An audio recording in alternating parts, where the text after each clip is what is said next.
ওকে, hello everyone. আজকে আমরা SSC Jessore board 2025-এর মডিফায়ার অংশটি সলভ করব। সো দিস ইজ কেম Shovon from English insights. Let's get started. তো সর্বপ্রথমে বলা হচ্ছে a day in which it rains, যে এই দিনে বৃষ্টি হয়। অল ডে লং, সারাদিন বৃষ্টি হয়। ইজ কল্ড রেইন ডে, সেটাকে বলা হয় বৃষ্টির দিন। ওকে, এখানে আমাদের করতে বলেছে পোস্ট মডিফাই দ্য ভার্ব। এই যে ভার্বটা রয়েছে রেইনস, এটাকে মডিফাই করতে হবে।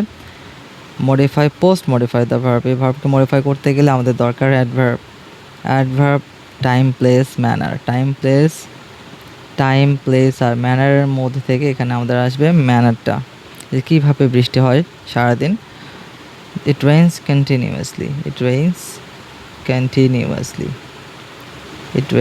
কন্টিনিউয়াসলি, সারাদিন বৃষ্টি হয় অবিরামভাবে, নিরবচ্ছিন্নভাবে। আর ইনসেজেন্টলি অবিরামভাবে, যে কোনো একটা আমরা ব্যবহার করতে পারি অবিরামভাবে। ওকে, অর্থাৎ না থেমে, সেটাকে বলা হচ্ছে rainy day. The sky remains overcast অর্থ মেঘাচ্ছন্ন থাকা।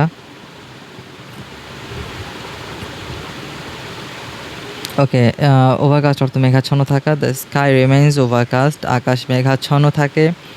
উইথ ড্যাশ ক্লাউডস, কীরকম ক্লাউড দিয়ে। ওকে, ডার্ক ক্লাউড হতে পারে, ব্ল্যাক ক্লাউড হতে পারে, থিক ক্লাউড হতে পারে। প্রি মডিফাই অর্থাৎ আমাদের এখানে ব্যবহার করতে হবে অ্যাডজেটিভ। এখানে আমাদের ব্যবহার করতে হচ্ছে অ্যাডজেটিভ। এটা কিন্তু আনসার না, এটা আমাদের যে ওয়ার্ডটা ব্যবহার করা হবে সেটার ধরন। অ্যাডজেটিভ ব্যবহার করতে হবে the sky remains overcast with dark clouds অথবা ব্ল্যাক ক্লাউডস অথবা থিক ক্লাউডস আমরা ব্যবহার করতে পারি। ওকে, এখানে পসিবল অ্যান্সারসগুলো রয়েছে, যেটা তোমাদের কাছে পছন্দ হয় তোমরা সেটা ব্যবহার করবে।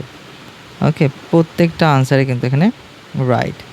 People cannot go out without dash umbrella, অর্থাৎ লোকজন আমব্রেলা ছাড়া বাইরে যেতে পারে না। প্রি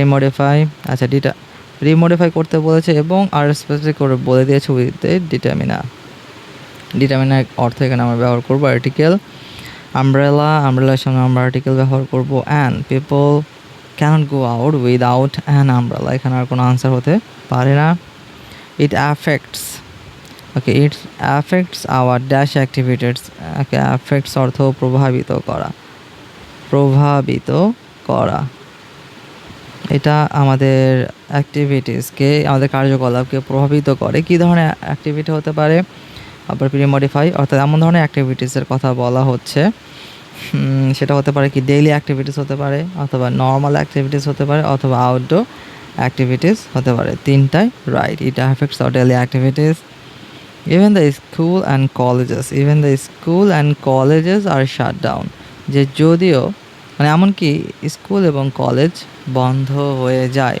ওকে, বর্তমান সময়ে কিন্তু যখন আমি সেশনটা তৈরি করছি তখনও সারা বাংলাদেশে কিন্তু প্রচণ্ড বৃষ্টি হয়েছে, জলাবদ্ধতার সৃষ্টি হয়েছে, এমনকি এসএসসি পরীক্ষাও কিছু অঞ্চলে স্থগিত করা হয়েছে। ঠিক আছে, সো এই রেইনি ডেতে স্কুল অ্যান্ড কলেজেসও কিন্তু শাট ডাউন হয়ে যায়। বাট মেনি পিপল, কিন্তু এমন অনেক লোক আছে তারা পছন্দ করে ইন দ্য রেইন, বৃষ্টিতে কিছু একটা করতে পছন্দ করে। এখানে বলা হচ্ছে post modify the verb with an infinitive মানে 2+ ভার্বের বেস্ট ফর্ম আমাদের ব্যবহার করতে বলেছে। যে মেনি পিপল লাইক টু, কী করে, তারা বৃষ্টিতে ভিজতে পছন্দ করে। Many people like to get wet in the rain, অথবা like to bathe in the rain, বৃষ্টিতে গোসল করতে তারা পছন্দ করে। Like to enjoy themselves in the rain. Okay, একটু বেথও হতে পারে, অথবা টু এনজয় দেমসেলভসও হতে পারে, অথবা to get wet in the rain এটাও হতে পারে।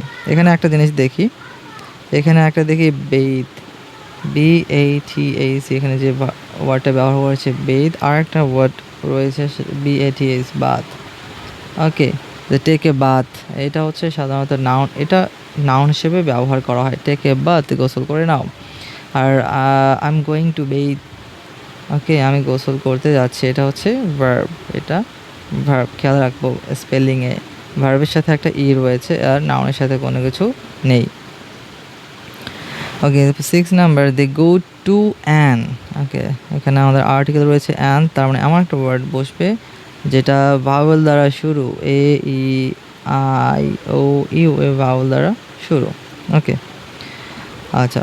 So they go to and dash space and enjoy the rain. তারা কী ধরনের স্পেস? স্পেস বলতে কি আকাশের স্পেস না, নাকি এখানে স্পেস বলতে বোঝা হচ্ছে ফাঁকা জায়গা, আমাদের পৃথিবীতে যে ফাঁকা জায়গা রয়েছে যেখানে বৃষ্টি হয়। So they go to an open space হতে পারে ভাওয়াল দ্বারা শুরু, অথবা এমটি। ওকে, যে ফাঁকা স্থান, দূরে কিন্তু ভাওয়াল দ্বারা শুরু, আমাদের দুটো রাইট এটার সাথে। They go to an open or empty space and enjoy the rain. The working class people suffer a lot. তারা প্রচণ্ড পরিমাণে কি দুর্ভোগ সহ্য করে, তারা পরিণামে ভোগে। ওকে, আর কিছু বলা হয়নি। পোস্ট মডিফাই দ্য ভার্ব, তার কি এই সাফারটাকে যদি আরও মডিফাই করি, আরও অ্যাডভার্ব ব্যবহার করতে চাই, তাহলে হবে দে সাফার এ লট গ্রেটলি হতে পারে, অথবা মেজারেবলি হতে পারে, ট্রেবলি হতে পারে, অথবা ইভেনচুয়ালিও হতে পারে। ওকে, যে এই বর্ষার কারণে তারা, দ্য ওয়ার্কিং ক্লাস পিপল, যারা কাজ করে খায়, তারা প্রচণ্ড পরিমাণে পরিণামে ভোগে আর কি। ওকে, চরমভাবে বা ভীষণভাবে কষ্ট পায়। They do not work and spend. তারা কাজ করে না, অ্যান্ড স্পেন্ড, তারা কাজ করে না, এবং স্পেন্ড ড্যাশ ডে, এবং সারাদিন তারা কী করে? অতিবাহিত করে, ব্যয় করে। স্পেন্ড অর্থ ব্যয় করা। উইচ ব্রিংস মিসফরচুন, যেটা তাদের জীবনে কী নিয়ে এসে? দুর্ভোগ। ওকে, দুর্ভোগ বা দুর্ভাগ্য বয়ে নিয়ে আসে। So they do not work and spend the day হতে পারে, প্রিমডিফাই যেহেতু করতে বলেছে এখানে, দ্য ডে হতে পারে, অথবা দেয়ার ডে হতে পারে, অথবা এখানে আমরা হোলও ব্যবহার করতে পারি। সারাদিন, হোল অর্থ পুরো দিন, তারা পুরো দিন ব্যয় করে ফেলে, যেটা তাদের জীবনে দুর্ভোগ বয়ে আনে। দে ক্যানট আর্ন, তারা উপার্জন করতে পারে না। Okay, post modify the verb with an infinitive, আবার ইনফিনিটিভ ব্যবহার করতে বলেছে, to plus verb. Okay, they cannot earn dash their family, তারা উপার্জন করতে পারে না। টু ফিড দেয়ার ফ্যামিলি হতে পারে। Okay, to maintain their family হতে পারে, টু সাপোর্ট দেয়ার ফ্যামিলি হতে পারে। They cannot earn to feed their family. And last one, so a dash day is equals to the poor, যে okay এই দিনটা premodify, এখানে অ্যাডজেক্টিভ ব্যবহার করব। তো এই কী ধরনের দিন নিয়ে আমরা কথা বললাম? আমরা কথা বললাম রেইনি ডে নিয়ে। সো অবভিয়াসলি এখানে একটা অবভিয়াস ওয়ার্ড বসবে, রেইনি ডে। সো এই rainy day is equals to the poor. তাই এই বর্ষার দিনটা গরিব দুঃখীদের কাছে একটা অভিশাপ। ওকে, এটা কিন্তু পুরো টেক্সটটা পড়ে আমরা বুঝলাম যে এখানে রেইনি ওয়ার্ডটাই অ্যাপ্রোপ্রিয়েট। ওকে, এখানে কিন্তু জাস্ট এই ডেকে মডিফাই করার জন্য অন্য একটা ওয়ার্ড আমরা ব্যবহার করতে পারি না, যেটা এই টেক্সটের সাথে যায় না। Okay, so that's all for today. Stay tune for my next video.